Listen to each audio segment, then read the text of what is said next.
The color wheels are very similar to what we saw above in the creative with the shadow tint and the highlight tint. Instead, though, we have three different parts of the video. We have just the shadows, the midtones, and the highlights. So if we increase or decrease the slider on the right or on the left side of any of these, it increases or decreases the luminance or the brightness of it. So that's just another way. See, there's a lot of things that you can do in the Lumetri color panel to do the same type of effect.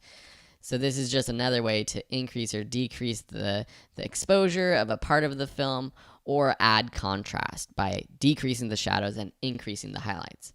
You can also affect the color of these different parts.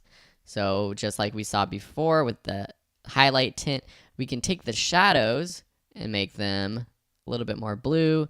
The highlights maybe a bit more blue as well, and then the midtones we can make more warm. Or we can go crazy with it and make the midtones green, the shadows pink, and the highlights sort of a green color.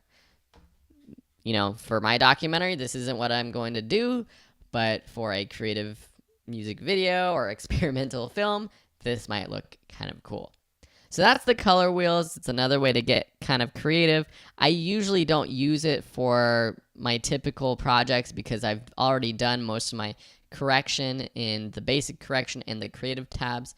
But it might come in handy for a project that you're working on. So it's just something that hopefully now you have a good idea how to use it.